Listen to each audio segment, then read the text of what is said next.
1.5 litre natural aspirated engine है। फिर जाते हैं, बट पैनोरामिक सनरूफ नहीं आती।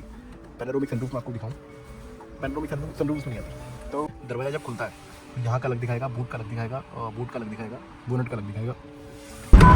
ये देखिए, ये डोर के कुछ फीचर्स मैंने इनेबल करवाए हैं।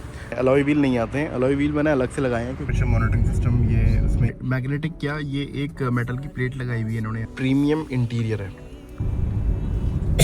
ये। अब आप गाड़ी का क्रूज कंट्रोल चेक करिए। जैसे मैंने बेसिकली इसकी लाइट इतनी प्यारी है ना।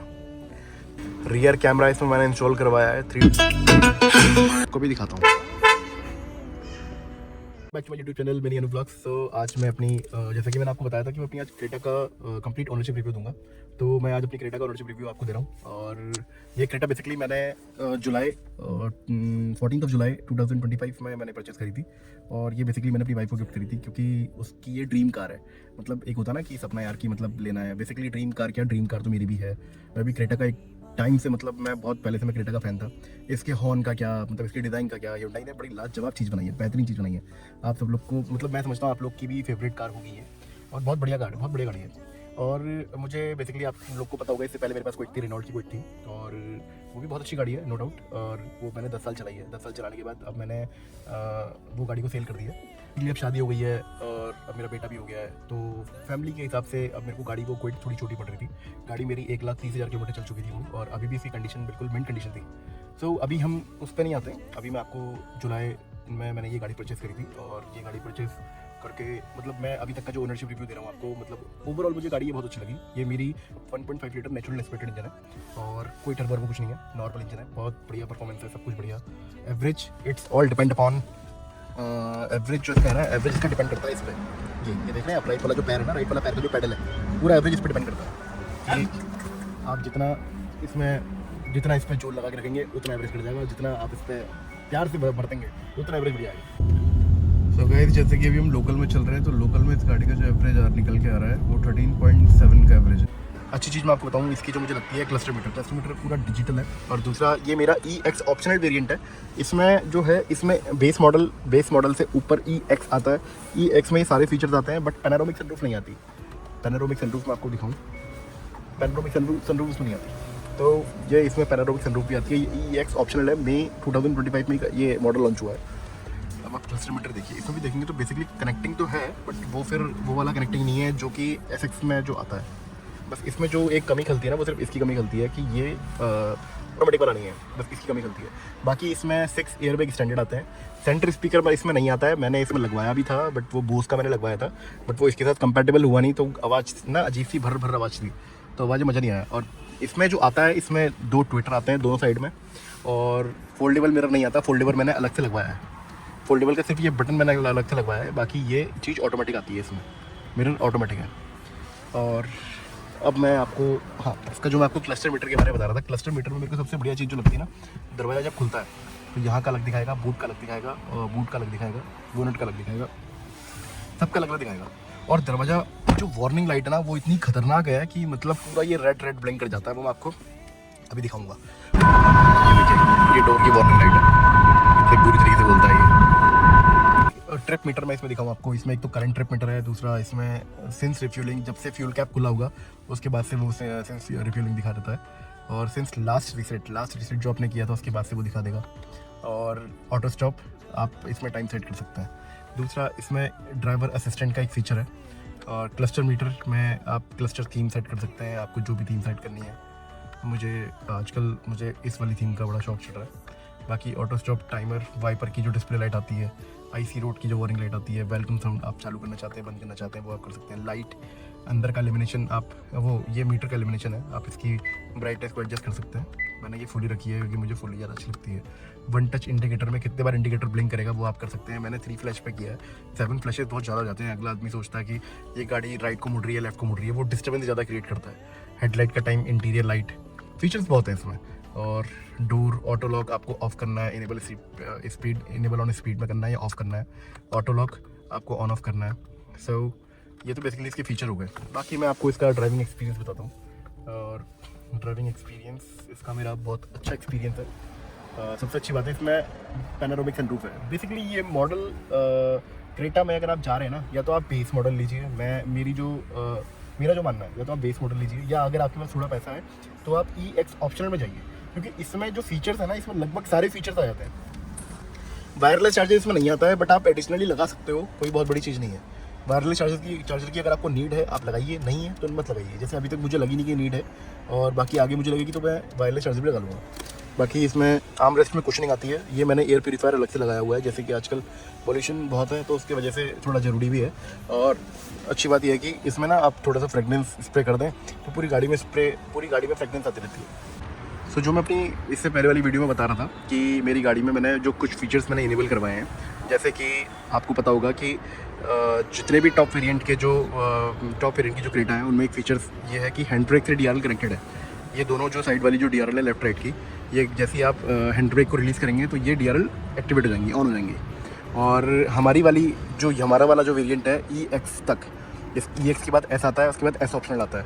उनमें ये चीज़ है कि ये लाइट जलती रहती हैं, बट हमारे वाले में नहीं है। अब मुझे ये चीज़ एक्टिवेट करानी थी, इसलिए मैंने ये चीज़ अलग से एक्टिवेट कराई है। इसके लिए मैं एक अलग से वीडियो बनाऊंगा कि मैंने ये एक्टिवेट कराई कैसे है। और सेंटर DRL तो मैंने बाहर से अलग से लगवाई है, और ये आप देख सकते हैं ये मेरी लाइट जली हुई है, और पीछे का मेरा कोई भी लाइट जली नहीं है। बेसिकली हम अगर इसको जलाते हैं ना तो हमारी गाड़ी की पीछे की लाइट भी जलती है, और मीटर की जो क्लस्टर मीटर की जो लाइट है ना वो डिम हो जाती है। ये आप देख सकते हैं ये मेरा ऑफ है, और अभी मैं अगर इसको ऑफ़ कर दूंगा तो ये 2 मिनट बाद ये अपने आप बंद हो जाएगी। देखा आपने, 2 मिनट के बाद ये अपने आप ऑफ हो जाती है। अब ऑन करूँगा तो ऑन के साथ ये ऑन नहीं होगी, जब मैं की ऑन करूँगा तभी ये ऑन होगा। दूसरा मैं आपको पहले ये बताना चाहूँगा इस मॉडल में क्या क्या चीज़ें आती हैं। इस मॉडल में एक तो गाड़ी आती है, ठीक है, गाड़ी के साथ साथ आपका ये कनेक्टिंग DRL इसमें नहीं आती है, ये अलग से आपको लगाना पड़ेगा, ये मैंने अलग से लगवाई है। और बाकी जो गाड़ी है पूरी स्टॉक है। ये फॉग लैंप्स आप नीचे देख सकते हैं, फॉग लैंप मैंने अलग से लगाया है। हाउएवर जो गाड़ी का जो हाई बीम और लो बीम है ये बिल्कुल सेपरेट है, तो ये इसमें आपको एडिशनली फॉग लैंप लगाने की ज़रूरत है नहीं। मेरा रात को चलना ज़्यादा होता है, इसलिए मैंने एडिशनल इसमें फॉग लैंप लगाए हैं, और मेरा फॉग लैंप में भी हाई बीम लो बीम दोनों है। दूसरा इसमें एक ड्रॉबैक ये है कि इसमें अलॉय व्हील नहीं आते हैं। अलॉय व्हील मैंने अलग से लगाए हैं क्योंकि इससे गाड़ी का लुक ना थोड़ा इनहेंस हो जाता है। और अलॉय व्हील में आपको कन्वर्ट कराने के लिए जो गाड़ी में स्टॉक टायर आते हैं वो 16 इंचेस के आते हैं, और मैंने इसमें 17 इंचेस के अलॉय लगाए हैं। और तीसरी चीज़ मैंने जो इसमें अपग्रेड कराया है वो अपग्रेड ये है कि मैंने इसमें ऑटो फोल्ड मिरर लगवाए हैं। आप देख सकते हैं ऑटो फोल्ड विद पडल लैम्प, अगर आप देख पा रहे होंगे इसमें पडल लैम्प भी है। अगर मैं इसको ऑन करता हूँ चाबी से तो इसमें पडल लैम्प भी चल जाता है। सो रात के समय मैं आपको पडल लैम्प का रोशनी दिखाता हूँ। आप देखिए इसका एल्यूमिनेशन बहुत प्यारा है, इवन मेरे शूज़ भी क्लियर हैं। चौथी चीज़, इसमें बूट ट्रे नहीं आती है, बूट ट्रे मैंने अलग से लगवाई है। इसमें बूट ट्रे नहीं होती है, ये वाले वेरिएंट पर बूट ट्रे नहीं आती है। और इसके अलावा इसमें बाकी इसमें जो ये मैटिंग थी ये मुझे Hyundai की तरफ से कॉम्प्लीमेंट्री मिली है। और सीट कवर मैंने अभी लगाई नहीं है, उसका भी मैं आपको बाद में रीज़न बताऊंगा मैंने क्यों नहीं लगाई। और 4 स्पीकर, और 2 स्पीकर आगे 2 स्पीकर पीछे, और 2 ट्विटर। आवाज़ इसकी सफिशिएंट इनफ है, बहुत अच्छी आवाज़ है। बाकी इसके अलावा आप लोग मुझे बताइए कि मुझे थोड़ा बेस जो मुझे और रिक्वायर्ड है उसके लिए मुझे स्टेपनी वाला वूफर लगाना चाहिए या मुझे अंडर सीट वूफर लगाना चाहिए। अंडर सीट वूफर के लिए मैं प्रेफरेंस में इतना ज़्यादा कुछ खास नहीं, क्योंकि आपको पता है हम लोग मिडिल क्लास वाले हैं।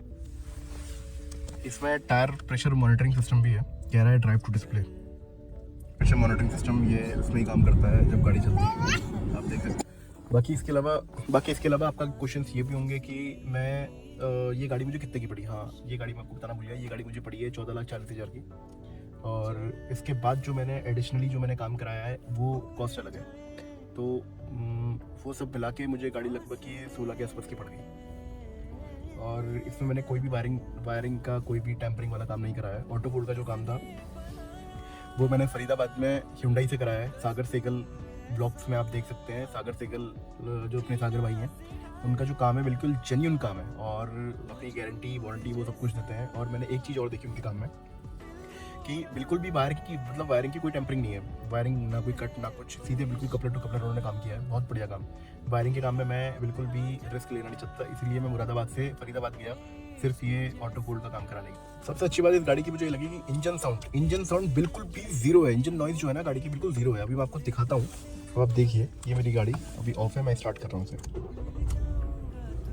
आप इंजन साउंड देख सकते हैं। इवन मतलब केबिन में भी कोई साउंड नहीं, कोई कुछ नहीं, पता भी नहीं लगता कि गाड़ी स्टार्ट है या बंद है। कभी कभी तो मुझे ये आरपीएम देखने पड़ते हैं कि गाड़ी मेरी स्टार्ट है या गाड़ी मेरी बंद है। मतलब पेट्रोल में तो जो इसका इंजन है ना, बिल्कुल इतना सॉफ्ट इंजन है, ना कोई वाइब्रेशन है, सिंगल वाइब्रेशन है ना, कुछ भी नहीं है। मतलब बहुत सॉफ्ट इंजन बनाया है Hyundai ने, बहुत सॉफ्ट इंजन है। अब ये सवाल सबका होगा कि ये क्या चीज़ है। ये भी बेसिकली एक मैग्नेटिक क्या, ये एक मेटल की प्लेट लगाई हुई है इन्होंने यहाँ पे, और यहाँ पे आप एडिशनल कोई भी मैग्नेट लगा के यहाँ पे कोई भी अपने पर्चे वर्चे यहाँ पे रख सकते हैं। ये मेटल की प्लेट है बेसिकली। इसका भी बहुत मजाक बनाया गया था, मतलब Hyundai की क्रेटा की, कि ये मोबाइल होल्डर है, फलाना है, ढिमकाना है। ये कुछ नहीं है, बेसिकली एक मेटल की प्लेट है। हाँ, इसमें कुछ और अपग्रेड कर सकते थे बट Hyundai ने वो करा नहीं। अब आप पूछेंगे कि इसकी सिटी और हाईवे ड्राइव कैसी है। बेसिकली मैं आपको बताऊँ, क्रेटा अपने आप में खुद में एक सक्सेस गाड़ी है और इसके बतेरे कॉम्पिटिटर हैं, बट कोई भी इसको कॉम्पीट कर नहीं पाया जो मैं समझता हूँ। और सबसे पहले मैं आपको इसको बताऊँ, इसकी जो डायनामिक्स है ना, Hyundai ने शुरू से इसके डायनामिक्स में काम किया है। मतलब जो फर्स्ट जनरेशन क्रेटा थी मैंने वो भी चलाई है, सेकंड जनरेशन में चलाई है, और ये तो थर्ड जनरेशन क्रेटा है। मतलब इन्होंने इनके डायनामिक्स इतने प्यारे हैं कि गाड़ी में बॉडी रोल तो बिल्कुल है ही नहीं, गाड़ी में बिल्कुल भी बॉडी रोल नहीं, बहुत प्यारी। एक बार की बात है, मैं अकेला था और मैं हल्द्वानी जा रहा था। जैसे कि आपको पता है कि मैं मुरादाबाद में जॉब करता हूँ, हल्द्वानी मुरादाबाद मेरा लगा रहता है जाना। तो मैं एक बार अकेला था, तो अकेले में गाड़ी भगाने को मिलती है, तो मैंने एक बार गाड़ी भगाई और टोल में, मतलब कोयला टोल में मैं जब पहुंचा था रामपुर वाले में, और मैंने एकदम ना मतलब यूँ करके कट मार के मैं एक गाड़ी से ओवरटेक, मतलब मुझसे मैं कल से ट्राई कर रहा था कि यार ऐसा करना नहीं चाहिए, बट तो मैंने एक बार करके देखा, तो बिल्कुल ट्राई मारा और बिल्कुल जो मतलब गाड़ी में जो मैंने कट मारा ना, गाड़ी में मतलब थोड़ा सा भी बॉडी रोल नहीं, और कट मार के गाड़ी की डायनेमिक्स इतने प्यारे हैं कि गाड़ी बिल्कुल एकदम जगह में रुकी है। सबसे अच्छी बात यह है कि इसमें स्टैंडर्ड मॉडल से ही इसमें चारों में डिस्क ब्रेक आते हैं। ये सबसे बढ़िया चीज़ है, मैं आपको दिखाता हूँ। इसमें स्टैंडर्ड मॉडल से ही डिस्क ब्रेक आते हैं, देख सकते हैं चारों डिस्क हैं। और ये मेरी आगे कनेक्टिंग लैम्प है आगे वाली, और सबसे जो इसका बेहतरीन लुक है वो इसका पीछे का है। पीछे की जो इसकी कनेक्टिंग टेल लैम्प है ना, वो बहुत प्यारी है। बाकी एक अपग्रेड मुझे और कराना है, वो मैं आपको दिखाऊंगा। मैं इसका रियर वाइपर और ये रियर वाली जो लाइट है, ये भी टॉप मॉडल एस ऑप्शन वाली जो लाइट आती है वो लगवाऊंगा, वो मुझे अपग्रेड कराना है। वो मेरा बहुत मतलब दिल्ली तमन्ना है एक्चुअली। ये मॉडल मैं सबसे पहले ई वेरिएंट में जा रहा था, और मैं ई मॉडल में जा इसलिए रहा था कि मैं बेसिकली अपग्रेडेशन, मेरे को ना गाड़ी का बड़ा शौक है, गाड़ी अपग्रेड कराने का, गाड़ी का वो मतलब गाड़ी को अपग्रेड कराने का, ये सब करने का ना बड़ा शौक है। तो मेरा शुरू से ही था कि मतलब मेरे को गाड़ी ई लेनी है और इसमें फिर पूरा मॉडिफिकेशन मैं अपने हिसाब से कराऊंगा। बट हुआ ये कि मई में EX ऑप्शनल वेरिएंट जब आया, तो फिर मेरे भैया लोगों ने कहा कि नहीं, जब वेरिएंट आया है, देखो बाकी सब कुछ तो आप अपग्रेडेशन करा सकते हो, बट पैनारोमिक सनरूफ या कोई भी सनरूफ वो गाड़ी में अगर आप बाहर से इंस्टॉल कराते हो तो वो गाड़ी में मतलब गाड़ी की ना बेसिकली स्ट्रक्चर से टेम्परिंग करना हो जाएगा, और वो मैं बिल्कुल भी नहीं चाहता था। तो इसीलिए मैंने कहा चलो बाकी तो हम गाड़ी को पूरा टॉप मॉडल बना देंगे, बट ये चीज़ नहीं कर पाएंगे। इसका भी आजकल आपको पता होगा, इसका भी वो दिल्ली में कुछ लोग हैं जो इसको अपग्रेड करके इसमें ऑटो क्लाइमेट कंट्रोल वाला लगवा रहे हैं। तो गाड़ी में सब चीज़ तो आप करा ही सकते हो, बट ये चीज़ कोई नहीं करा सकता। इसीलिए मैंने कहा चलो कोई बात नहीं, जब आप 12-13 लाख रुपए खर्च कर ही रहे हो तो 1-1.5-2 लाख रुपए और सही पैनोरामिक सनरूफ तो मिल जाएगी। तो पैनोरामिक सनरूफ बहुत अच्छा फीचर लगा मुझे, इसमें फुल साइज़ की पैनोरामिक सनरूफ है, मैं आपको दिखाता हूँ। फुल साइज़ की ये भी, और इसके भी फीचर्स बहुत अच्छे हैं। पूरी सनरूफ खुल जाती है, और सबसे अच्छी बात यह है कि इस गाड़ी का जो मेंटेनेंस भी पेट्रोल गाड़ी है तो बहुत ज़्यादा मेंटेनेंस नहीं है, मेंटेनेंस भी बहुत अच्छा है। मेरी गाड़ी अभी 12,562 किलोमीटर चल चुकी है। 10,000 वाली सर्विस मैंने करा ली है। उसमें लगभग मैंने सिंथेटिक ऑयल नहीं डलवाया, मैंने नॉर्मल ऑयल डाला, क्योंकि नॉर्मल ऑयल भी तो यार Hyundai बना रही है ना, और सिंथेटिक और नॉर्मल में जस्ट 3 गुने का फ़र्क है। मतलब अगर सिंथेटिक ऑयल 1600 रुपये का है तो वो 4200 रुपये का है, मतलब बहुत डिफरेंस है यार। और हम जैसे मिडिल क्लास वालों के लिए 4200 का सिर्फ इंजन ऑयल डाल के और 9000 की मुझे सर्विस बैठ रही थी, और ये मैंने नॉर्मल सर्विस कराई है तो मेरे को 6000 की बैठी है। तो मेरा कहने का मतलब था कि यार वो ऑयल भी Hyundai बना रही है, उसमें तो गाड़ी चली रही है, तो वाई सिंथेटिक मुझे अलग, मैं क्यों वो करूँ। ठीक है, Hyundai वालों को अपना कहना ठीक है कि सिंथेटिक में लुब्रिकेशंस उसमें बहुत अच्छे से होते हैं, ज़्यादा होते हैं, बट ये भी तो आप ही दे रहे हो सब, तो मैंने प्रेफर नहीं किया। और इसीलिए मुझे इसकी सर्विस 6000 की भी नहीं, मेरे को 5200 या 5400 समथिंग की मुझे इसकी सर्विस बैठी थी। और सबसे अच्छा जो मुझे इसमें लगता है ना, वो इसका प्रीमियम इंटीरियर है। अब इसका इंटीरियर देख सकते हैं कितना प्रीमियम है, मतलब गाड़ी लगती है कि कुछ है। और गाड़ी की जो साउंड क्वालिटी है वो भी मतलब बहुत प्रीमियम है। अब इसके अलावा मैं आपको ये बताना चाहूँगा, देखिए स्टीयरिंग भी मैंने इसमें टॉप मॉडल वाला लगवाया है, आप देख सकते हैं पैडल शिफ्टर वाला। बेसिकली लगता अच्छा है, यूज़ कुछ नहीं है इसका, बट ये लगता है बहुत प्रीमियम है। और ये इसमें क्रूज़ कंट्रोल नहीं आता है, क्रूज़ कंट्रोल मैंने अलग से लगाया है। सबसे अच्छी बात ये ना कि इस गाड़ी में क्रूज़ कंट्रोल के लिए भी आपको एडिशनल कोई वायरिंग की जरूरत नहीं है, सब कपलर टू कपलर है। मतलब वो ऑलरेडी इसमें क्रूज़ कंट्रोल होता है, बट ये लोग ऑप्शन एक्टिवेट करके नहीं देते हैं, सिर्फ एक्टिवेट वो कपलर टू कपलर एक्टिवेट होता है। कपलर टू कपलर एक्टिवेट कर दो और क्रूज़ कंट्रोल बिल्कुल चालू। और जरा सा भी सिंगल लैग नहीं है, क्रूज़ कंट्रोल बिल्कुल ओरिजिनल जैसे और क्रेटा में काम करता है सेम वैसे ही काम करता है इसमें भी। ये अब आप गाड़ी का क्रूज़ कंट्रोल चेक करिए। जैसे मैंने ये क्रूज़ सेट किया 60 की स्पीड पे, तो ये बिल्कुल 60 की स्पीड में ही गाड़ी चलती रहेगी, इसमें कोई भी जरा सा भी लैग नहीं है। अब मैं आपको दिखाना चाहूँगा कि इसमें मैंने अलग से एसेसरीज़ क्या क्या लगवाई हैं। एक तो मैंने इसमें दिखाना चाहूँगा रियर कैमरा लगवाया है, रियर कैमरे की क्वालिटी भी ठीक ठाक है, ये मैंने Hyundai से लगवाया था। और इसमें क्रूज़ कंट्रोल मैंने अलग से लगवाया है। ऑटो फोल्ड मिरर मैंने अलग से लगवाए हैं, आप देख सकते हैं ये ऑटो फोल्ड मिरर है, one touch close one touch open, दोनों बिल्कुल फर्स्ट क्लास काम करते हैं, कोई लैग नहीं है बिल्कुल भी, बहुत बढ़िया तरीके से काम कर रहे हैं। तीसरा मैंने इसमें जो एडिशनल काम करवाया है वो है गाड़ी के अलॉय व्हील। ठीक है, मैंने इसमें अलॉय व्हील लगवाए हैं और फ्रंट कनेक्टिंग लैंप मैंने लगवाए हैं, अभी चालू नहीं हुआ है, मैं चालू करके दिखा दूँगा आपको। चौथी चीज़ मैंने इसमें फॉग लैंप अलग से लगवाए हैं। ठीक है, और पहले इसके जो इंडिकेटर थे वो फेंडर में थे, ये मैंने पूरा फेंडर ही इसका चेंज करवा दिया। वो लोग अलग से स्टिकर लगाते हैं, वो मुझे बिल्कुल भी पसंद नहीं था। मैंने कहा जब बनाना है तो टॉप मॉडल तरीके से बनाएंगे, मैंने इसका ये फेंडर ही पूरा चेंज करा दिया। और ये गाड़ी की सनरूफ है, ये इसमें EX ऑप्शनल में भी ये रूफ रेल नहीं देते हैं। ये रूफ रेल मैंने लगाई, पर मैंने गलती ये करी, मैंने कंपनी की नहीं लगवाई, मैंने थोड़े से पैसे के लालच के चक्कर में मैंने बाहर से लगवा ली, और अब ये ना निकलती है इस तरीके से, मतलब ये सही नहीं है। मेरा भी यही मानना था, देखो कंपनी अगर 7000-8000 रुपये लेती है ना, तो कंपनी देती भी है, देखो पूरा निकल रहा है, ये सही चीज़ नहीं लगी मुझे। इसके अलावा गाड़ी में आपको रियर AC का ऑप्शन मिल जाता है, रियर आपको इसमें चार्जिंग सिस्टम मिल जाता है, और रियर में मैं आपको बैठ के दिखाता हूँ। इसमें रियर में आर्मरेस्ट भी मिल जाता है विद 2 कप होल्डर्स, और जो इसकी सीट्स है ना, बेसिकली इसकी सीट्स भी बहुत कंफर्टेबल है, और पीछे बैठने के बाद भी मतलब एकदम प्रीमियम फील आता है। सो मैं आपको बताऊंगा इस गाड़ी में सीटिंग का कंफर्ट लेवल कैसा है, मतलब सीटिंग स्पेस कैसा है। मेरी हाइट 5 फुट 5 इंच के आसपास 5 इंच है, और अपने हिसाब से मैंने ड्राइविंग सीट मैंने एडजस्ट कर लिया, तो मेरे हिसाब से एडजस्ट करने के बाद भी आप देख सकते हैं कि पीछे कितना स्पेस है। मतलब 6 फीट का आदमी भी अगर आराम से बैठेगा ना, तो उसके बाद भी इसमें ये स्पेस है। हेडरूम भी आप देख सकते हैं, हेडरूम भी इसमें अच्छा खासा है, हेडरूम भी इसमें 4 इंच के आसपास का पूरा हेडरूम है। और जो पीछे वाली सीट है ये भी रिक्लाइन ऑप्शन के साथ है, आप बटन दबा के पीछे को इसको और थोड़ा सा और रिक्लाइन कर सकते हैं, मैंने वैसे रिक्लाइन ही करी हुई है। दूसरा आपको इसमें हाइट एडजस्ट और ये सीट एडजस्ट दोनों का ऑप्शन मिल जाता है गाड़ी में। स्टीयरिंग में भी आपको टिल्ट और टेलीस्कोपिक दोनों मिल जाता है। स्टीयरिंग में भी आप देख सकते हैं आपको टिल्ट और ये टेलीस्कोपिक दोनों मिल जाता है, आप अपने हिसाब से 2 वे एडजस्ट कर सकते हैं। ग्लव बॉक्स में भी आपको अच्छी खासी स्पेस मिल जाती है, यहाँ पे दोनों साइड आपको बॉटल होल्डर की जगह मिल जाएगी, और यहाँ पे आपको एक एयर फ्रेशनर या आप कुछ भी लगा सकते हैं, एयर फ्रेशनर और एक जगह ये मिल जाती है, बाकी पूरा कंपार्टमेंट आपको यहाँ पे मिल जाता है। सन ग्लास होल्डर इसमें स्टैंडर्ड आता है, ये मैंने सन ग्लास होल्डर पैसे रखे हुए हैं। और लाइटें जो है ना, इसकी लाइटें बहुत प्यारी हैं, रात को मैं आपको इसका फोकस चेक कराऊंगा। चारों लाइट एक यहाँ पे है और एक यहाँ पे है, मतलब चारों लाइट बहुत प्यारी तरीके से जलती है। सो टाइम हो चुका है 5:50। अब मैं आपको अंदर की लाइटिंग का वो चेक कराता हूँ, लेवल चेक कराता हूँ। बेसिकली इसकी लाइट इतनी प्यारी है ना, देखिए फ़र्क कितना है, ये और ये फ़र्क इतना है, लाइट का लेवल इतना प्यारा है कि मतलब ये आंखों पे भी नहीं लगती। जैसे इंडिविजुअल लाइट भी अगर लगानी है ना, इंडिविजुअल लाइट भी अगर जलानी है, आप ये जलाइए, बिल्कुल डिस्टर्बेंस नहीं है। इधर का रहेगा तो ड्राइवर तक तो कोई डिस्टर्बेंस नहीं, देखिए आप ड्राइवर लेवल पे पता भी नहीं लग रहा कि ये वाली लाइट जली है या नहीं जली है, बट एक्चुअल में ये है।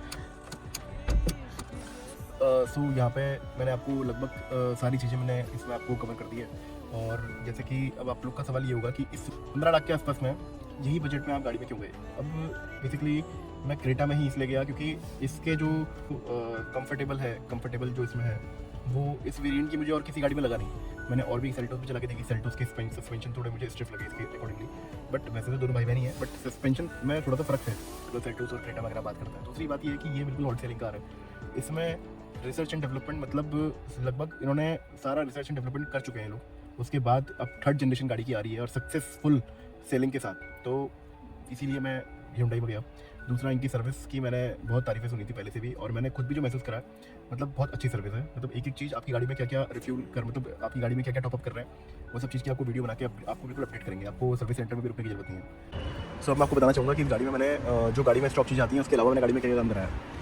सबसे पहले मैं आपको बताना चाहूँगा, मैंने अपनी गाड़ी में कनेक्टिंग DRL लगवाई है जो कि मुझे 8000 की DRL पड़ी, और 1800 का इसका एडाप्टर पड़ा है जो कि मैंने फरीदाबाद, जो मैं आपको बताया था, मैंने फरीदाबाद से लगवाई। और फॉग लैम्प मैंने अलग से लगाई है। फॉग लैम्प में कोई भी वायर टेम्परिंग नहीं हुई है, बिल्कुल सीधे बैटरी से कनेक्शन हुआ है। और इग्निशन से मुझे इसका कनेक्शन करवाना है, इग्निशन से नहीं करा, अभी जो डायरेक्ट इसमें स्विच लगा हुआ है, आप उसको ऑन करेंगे तो बैटरी पूरी ड्रिंक कर देगा। तो इसलिए अभी तो वो मैंने बाहर से लगवा रखा है, मेरे को इसमें इग्निशन से कनेक्शन करवाना है, वो भी मैं दिखाऊंगा मैंने कनेक्शन इग्निशन से कैसे होगा। और फॉग लैम्प मैंने अलग से लगवाया है। फॉग लैम्प में इसमें पूरी इसकी जो जाली होती है वो जाली पूरा कट के, और ये पूरा फ्रेम लगता है। इस फ्रेम मुझे 10,000 के पड़े, ठीक है। उसके बाद मैंने तीसरी चीज़ इसमें अलॉय भी लगवाए जो कि मुझे अलॉय की कॉस्ट 38,000 की पड़ी है, और 18,000 मेरे टायर के रिप्लेसमेंट की कॉस्ट मुझे पड़ी क्योंकि मेरी गाड़ी 1500-2000 किलोमीटर चल चुकी थी। और इसके बाद जो मैंने गाड़ी में लगवाए हैं ऑटो फुल मिरर, जो कि मुझे एक मिरर 8,000 का पड़ा है, पडल लैम्प वाला। 8 यानी 16,000 का मुझे 2 मिरर पड़े, और 16,000 के मिरर के साथ मेरे को 4500 रुपये वायरिंग के इसमें अलग से खर्च करने पड़े। फेंडर मैंने पूरा फेंडर रिप्लेस कराया है। तो फेंडर की कॉस्ट एक्जैक्टली मुझे पता नहीं, वो मैं आपको देख के अपडेट कर दूँगा। मैंने इसे पूरा फेंडर चेंज कराया। अपना फेंडर मैंने उनको गाड़ी लेते ही मैंने अपना फेंडर उनको रिप्लेस कर दिया था, और वो कॉस्ट कम होने के बाद मुझे नया फेंडर मिल गया। तीसरी चीज़ जो बूट ट्रे है, बूट ट्रे मैंने अलग से लगवाई है। बूट ट्रे जो मुझे पड़ी है 800 रुपये की। रियर कैमरा इसमें मैंने इंस्टॉल करवाया है 3000 का।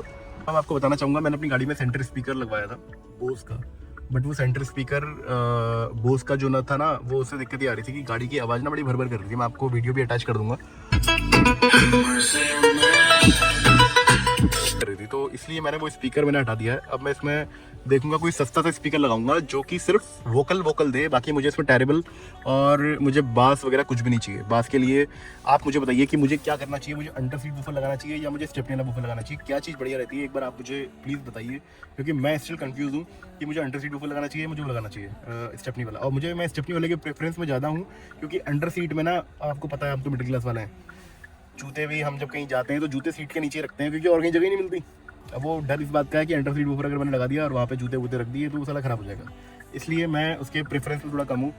मैं स्टेपनी वाले के प्रेफरेंस पे ज़्यादा हूँ, बट उसमें भी ड्रॉबैक ये है कि गाड़ी में अगर सामान ज़्यादा बढ़ दिया तो पता नहीं उसका आवाज़ आएगा या नहीं आएगा, उसकी धमक कहीं कम तो नहीं हो जाएगी। तो मैं भी थोड़ा सा कन्फ्यूज़ हूँ कि मुझे कौन सा लगाना चाहिए, और वो जैसा आप लोग मुझे बताएंगे फिर मैं आपको वैसा फिर मैं उसी हिसाब से आपको बताऊंगा। बट ये स्पीकर बोस स्पीकर वाले का चैलेंज, ये मुझे बहुत बुरा चैलेंज, मतलब मेरा बहुत दिमाग ख़राब हो गया था मेरा। अभी मैंने कोरियर सागर भाई को वापसी कराया, जैसे कि मैंने आपको बताया था कि मैंने सागर भाई से ही सारे काम कराए थे। ये स्पीकर का काम भी मैंने सागर भाई से कराया था। सागर भाई को मैंने रिप्लेस कर दिया है और सागर भाई को मैंने कोरियर वापसी कर दिया है। अब सागर भाई इसमें मुझे पैसे रिफंड कर देंगे। गाइस, इसमें सबसे बढ़िया फीचर जो कंपनी से ही आता है वो एक बहुत बढ़िया फीचर है कि ये क्वाइट वाला फीचर, अगर आप ये स्टार का बटन दबाएंगे ना तो क्वाइट मोड ऑन हो जाएगा। ये क्वाइट मोड इतना बढ़िया फीचर है कि मतलब जैसे सपोज आपकी गाड़ी में पीछे अगर कोई सो रहा है, आपने ये क्वाइट मोड अगर दबा दिया तो सिर्फ आगे के स्पीकर में आवाज आएगी। देखिए इसमें लिखा भी है, sound is provided only to the front seats, volume is limited to the factory set quiet level. तो ये बहुत बढ़िया फीचर लगता है मुझे कि ये अगर आपने एक्टिवेट कर दिया तो सिर्फ आगे के स्पीकर में आवाज आएगी, पीछे बिल्कुल साइलेंट हो जाएगी गाड़ी। जैसे रात के समय आप ड्राइव कर रहे हैं, सिर्फ आप चाहते हैं कि पीछे आवाज़ ना जाए, तो सिर्फ एक स्टार का बटन दबाइए, क्वाइट मोड आपका एक्टिवेट हो जाएगा। तो जो आपको मैं क्वाइट वाला फीचर बता रहा था, वो क्वाइट वाला फीचर इस तरीके से काम करता है कुछ। अभी जैसे चारों स्पीकर चल रहे हैं गाड़ी के, आप देख सकते हैं चारों स्पीकर चल रहे हैं, चारों नहीं 6 के 6 स्पीकर चल रहे हैं। अब जैसे मैं क्वाइट का बटन दबाऊंगा वैसे ही ये आप देख सकते हैं फिर यही चल रहा है, और जैसे डीएक्टिवेट कर दूंगा पूरी गाड़ी। बाकी इसका एक हिल असिस्ट है, वो भी बहुत बढ़िया फीचर है। मैंने तो खुद वो रियलाइज़ करा है, क्योंकि जब गाड़ी पहाड़ में होती है, मतलब गाड़ी अगर इंक्लाइन प्लेन में है और आपकी गाड़ी गियर में है, पहले गियर में है, इंक्लाइन में है, और आपको गाड़ी आगे बढ़ानी है, तो आप ब्रेक दबा के आपने रखा है और जैसे आप ब्रेक रिलीज करेंगे तो 5 सेकंड तक गाड़ी अपनी जगह में रहेगी, ब्रेक अप्लाई रहेगा। वो बहुत बढ़िया फीचर लगा मुझे, हिल असिस्ट बहुत बढ़िया फीचर है ये। मतलब उन लोग के लिए बहुत अच्छा है जो लोग मतलब गाड़ी बहुत कम ड्राइव करी है। अब जैसे हमारे लिए, हम बेसिकली क्या करते थे, हम तो देखो पहाड़ों में पैदा हुए हैं और पहाड़ों में हमने चलाई गाड़ी, तो हम तो ये जो हैंड ब्रेक होता है, हम तो हैंड ब्रेक को खींच के, तो हैंड ब्रेक खींच के उस हैंड ब्रेक से अपनी गाड़ी को उठा लेते हैं। बट कुछ लोग होते हैं जो लोग नहीं कर पाते, फिर गाड़ी ना पीछे को जाती है। तो वो वाला फीचर इसमें मेरे को बहुत बढ़िया लगा। आपको हैंड ब्रेक अप्लाई करने की जरूरत नहीं है, बिना हैंड ब्रेक के 5 सेकंड तक आपकी गाड़ी में ब्रेक रिलीज रहेगा, उतनी देर में आप क्लच छोड़ के गाड़ी आगे को उठा लीजिए। एक बहुत प्यारी चीज़ ये मुझे गिफ्ट करी थी, ये मैंने बेल लगाई है दोनों तरफ, बहुत प्यारी बजती है ये, और ये जब बजती है ना मतलब एक पॉजिटिव वाइब आती है। सो गाइस, मेरे क्रेटा के रिव्यू वाले व्लॉग में इतना ही। बाकी आपको और कुछ जानना है तो आप कमेंट कर सकते हैं, और वीडियो अच्छी लगी तो लाइक शेयर सब्सक्राइब जरूर करिएगा। अच्छा, लास्ट में एक चीज़ मैं आपको बताना चाहता हूँ, जैसे कि आप लोग के दिमाग में भी बात आ रही होगी, जैसे कि मैंने ये दोनों जो मैंने डायरेक्ट करवाए हैं, इग्निशन से कनेक्ट करवाए हैं, तो क्या अब इसमें मेरा ऑटो हेडलैम्प वाला फीचर काम कर रहा है? और काम कर रहा है तो इसके साथ साथ सेंटर कनेक्टिंग लाइट और ये सब एक साथ जल रही है नहीं जल रही है, ये मैं आपको भी दिखाता हूँ। ये देखिए बिल्कुल प्रॉपर्ली काम कर रहा है, और बंद करेंगे तो बंद भी हो जाएंगे।